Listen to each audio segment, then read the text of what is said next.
Hello. आज हम लोग इस YouTube वीडियो के माध्यम से एक यात्रा परक निबंध पर प्रकाश डालने जा रहे हैं।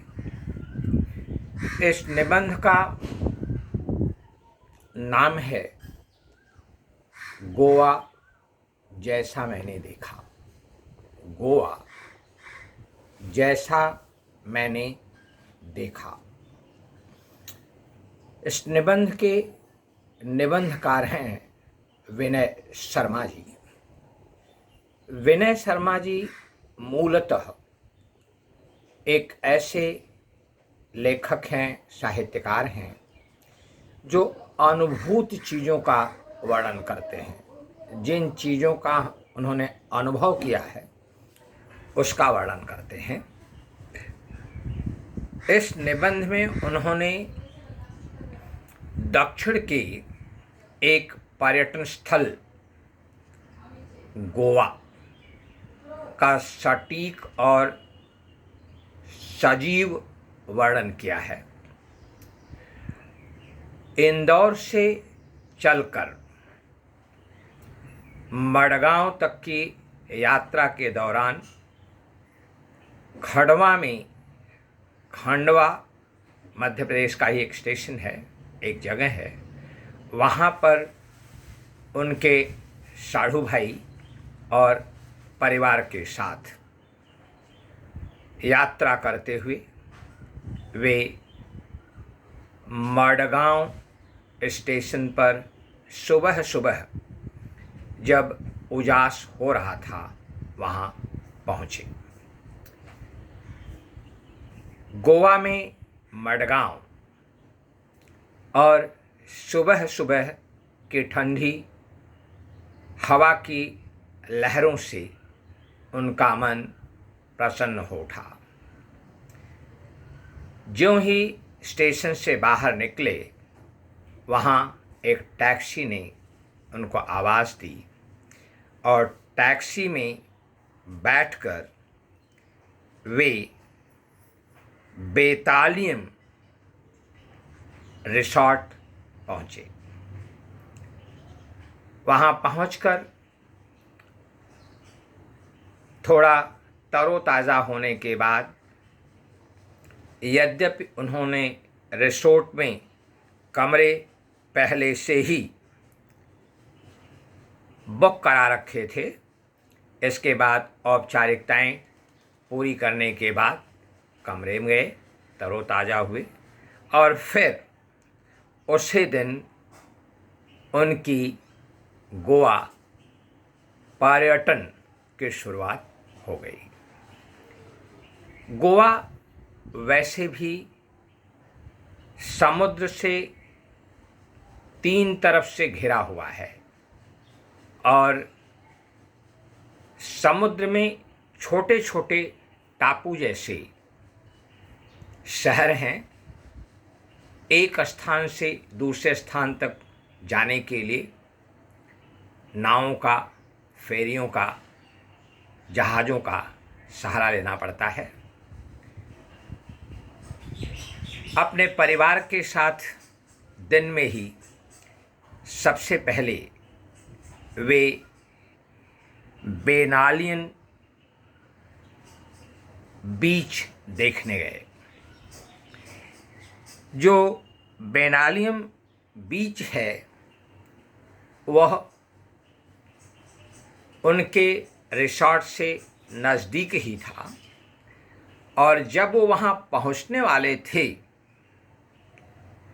उसी समय उन्हें समुद्र से उठती हुई बड़ी बड़ी लहरों की आवाज़ इस तरह से सुनाई पड़ी जैसे रणभेदी की आवाज़ हो। वहाँ पहुँचने के बाद जो रेतीला तट था उसमें चलने में थोड़ी कठिनाई हो रही थी, लेकिन समुद्र को देखकर विनय शर्मा जी का मन गदगद हो गया और वह दौड़कर उसे गले लगाने के लिए लालायित होठे, आतुर होठे और समुद्र के पानी के अंदर उन्होंने चलना शुरू किया। उनके साथ जो बच्चे थे वे समुद्र तट पर घर बनाते थे और घर बनाकर वो तैयार ही करते थे कि थोड़ी देर बाद समुद्र की लहरें आती थी और उन घरों को नष्ट कर देती थी, बहा ले जाती थी। ये सिलसिला चलते हुए देखकर जिंदगी का एक दर्शन उनके सामने आया कि यही तो ज़िंदगी है। आशावाद से ही ज़िंदगी चलती है। एक बार तरंगे आती हैं, घर को नष्ट करती हैं और फिर हम घर को बनाकर नया सिलसिला शुरू करते हैं। ये एक ऐसी बात उन्होंने वहाँ से पकड़ी है जो हमारे जीवन में निरंतर जो आशावाद की किरणों को हमारे अंदर फैलाती रहती है। गोवा की जो स्थिति है, वातावरण की स्थिति है, वह उमस भरी है।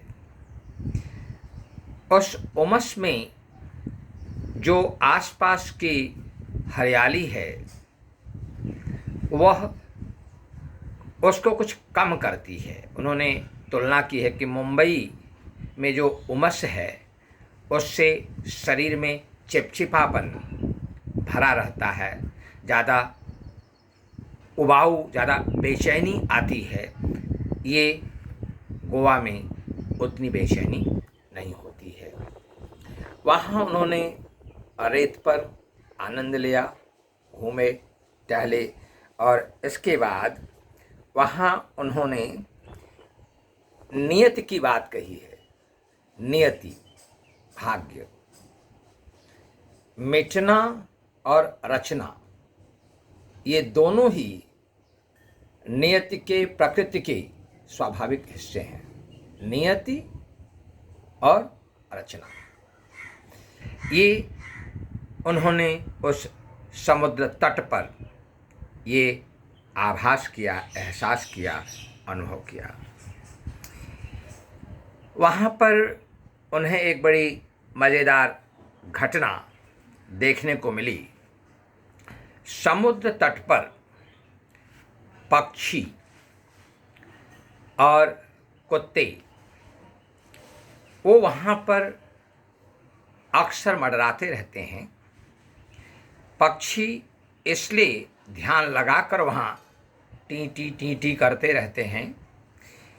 जब कोई मछली लहरों के साथ वहाँ आ जाती है तीर पर और पानी के वापस चले जाने के बाद वहाँ दिखाई पड़ती है, वो चिड़िया टी टी टी टी करते हुए, एक तो वो समुद्र की हवाओं के खिलाफ जब वहाँ उड़ती हैं तो थक भी जाती हैं और उन मछली की उम्मीद में वहाँ उड़ती रहती हैं और उसी उम्मीद में वहाँ जो कुत्ते हैं वो भी चक्कर लगाते रहते हैं, मंडराते रहते हैं और उनकी इस आवाज़ से, उनके इस मचलन से वहाँ जो दृश्य उपस्थित होता है उस दृश्य को पर्यटक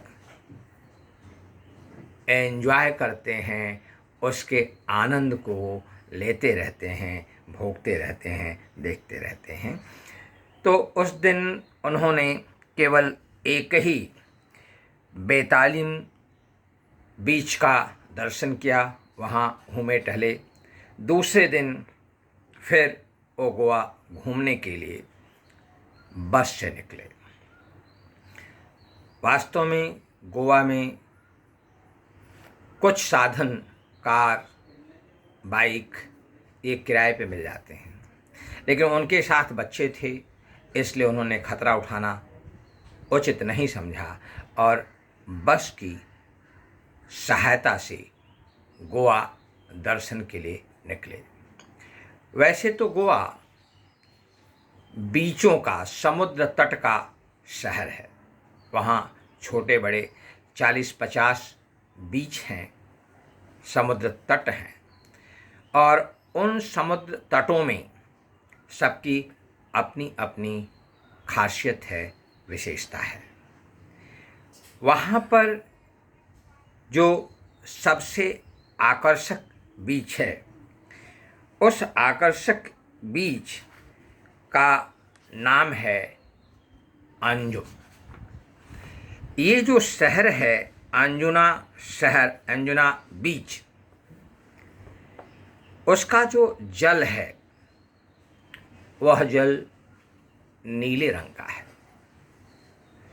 और आसपास में पहाड़ियाँ हैं। समुद्र का जल उन पहाड़ों पर, उन पत्थरों पर निरंतर आघात करता रहता है, और उस आघात से उनके अंदर छेद हो गए हैं और उनमें पानी हमेशा रहता है। ये जो अंजुमा समुद्र तट है, वास्तव में अधिकतर लोग वहाँ मौज मस्ती के इरादे से आते हैं। गोवा जो शहर है वह वास्तव में देश के हर कोने से लोगों को अपनी ओर खींचता है, आकर्षित करता है। उस आकर्षण का केंद्र जो है वो वास्तव में कुछ पश्चिमी सभ्यता को लिए हुए है।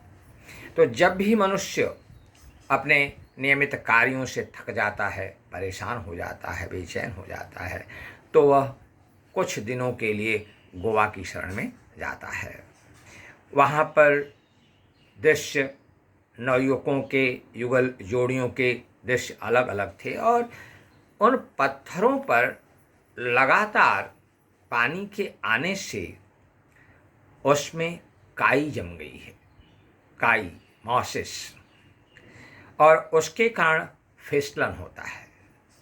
तो अपने बच्चों की देख रेख में जो माता पिता पालक होते हैं, पेरेंट्स होते हैं, उनका ज़्यादा समय उसमें ही निकल जाता है।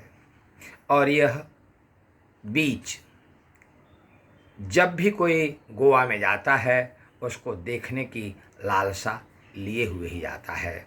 वहाँ उन्होंने उस दिन उसको बहुत अच्छे से आनंद उठाया, और उसके बाद वो पहुँचे कलिंगवुड बीच। कलिंगवुड बीच जो है वह रेतीला है, छिछला है, उथला है, और गोवा का सबसे बड़ा बीच है। करीब 2-3 किलोमीटर में फैला हुआ है। वहाँ ये अपने परिवार के साथ गए, और पर्यटक वहाँ बड़ी संख्या में इस बीच को, कलिंगवुड बीच को देखने के लिए आते हैं। और उसकी जो सबसे बड़ी विशेषता है कि वहाँ पर वाटर स्पोर्ट्स, जल में खेले जाने वाले खेल, तरह तरह के खेल हैं। वहाँ नावें भी होती हैं, लोग नाव से समुद्र के अंदर आनंद उठाते हैं। और उन खेलों में एक खेल है पैराग्लाइडिंग। पैराग्लाइडिंग ग्लाइड पर चढ़ कर के समुद्र के ऊपर वहाँ से नीचे पानी के दृश्य को देखना एक तो बड़ा ही रोमांचक होता है, एडवेंचरस होता है, और साथ साथ भयावह भी होता है। लेखक ने इस रोमांचकारी अनुभव को भी सजोया। वे स्वयं और उनकी पत्नी दोनों पैराग्लाइडिंग के लिए जब ऊपर पहुँचे तो वहाँ से जो दृश्य देखा वो उनके मन में हमेशा हमेशा के लिए अमिट होकर के छप गया। लेखक अपने परिवार के साथ वहाँ 4 से 6 दिन रहे। उन 4-6 दिनों में उन्होंने गोवा की प्रकृति, वहाँ का वातावरण, वहाँ की संस्कृति, वहाँ की कुछ ऐतिहासिक जानकारियाँ, इन सबको देखा, समझा, परखा। और वहाँ एक और छोटा सा बीच है, कोलवा बीच। वहाँ भी उन्होंने आनंद लिया, देखा। और उस समय दशहरे का त्यौहार आया हुआ था।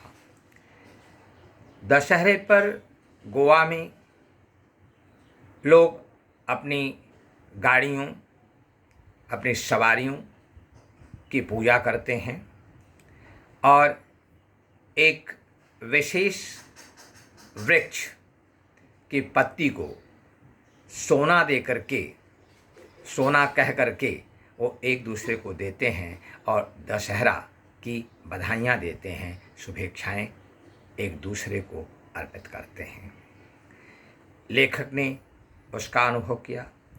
यद्यपि गोवा का अपना एक पारंपरिक सांस्कृतिक प्रचलन है, लेकिन इसके बावजूद वहाँ भारतीयता, जो भारतीय संस्कृति है, उसकी झलक भी मिलती है। वास्तव में जब मनुष्य किसी ऐसे स्थल पे जाता है, वहाँ पर जो जनसंख्या है, वह अधिकतर जो जनसंख्या है वह ईसाई धर्म की है और विदेशों से लोग वहाँ आते हैं और कुछ समय के लिए वो केवल आराम करने के लिए आते हैं। तो उनकी वेशभूषा, उनके जीवन की शैली, ये सब चीज़ें वह थोड़ी अलग हैं। तो आपको एक पूरा भारत भी वहाँ दिखाई पड़ता है और विदेशी संस्कृति भी दिखाई पड़ती है। लेखक ने इन 6 दिनों में गोवा का पूरा जो एक सांस्कृतिक माहौल है उसका अध्ययन किया, उसके सौंदर्य का पान किया और एक मधुर स्मृति गोवा से लेकर वे पुनः इंदौर लौट आए। इस निबंध से हमें हमारी आँखों के सामने गोवा का एक सजीव चित्र उपस्थित हो जाता है। इस पाठ में कुछ चीज़ें थोड़ी सी मुझे खटकती हैं। मन तरंगायित हो उठा। तरंगायित शब्द शायद ये लेखक का अपना शब्द है, कहीं और आपको नहीं मिलेगा। यहाँ मडगांव 2 जगह आया है, एक जगह मडगांव लिखा है, एक जगह मडगांव लिखा है। वास्तव में कुछ त्रुटियाँ, व्याकरण के त्रुटियाँ हैं, जिसे आप 4 बार, 3 बार, 2 बार पढ़ करके समझ सकते हैं, देख सकते हैं। इस निबंध को आप पढ़िए और घर में बैठे बैठे गोवा का चित्र अपनी आँखों के सामने बनाइए। नमस्कार।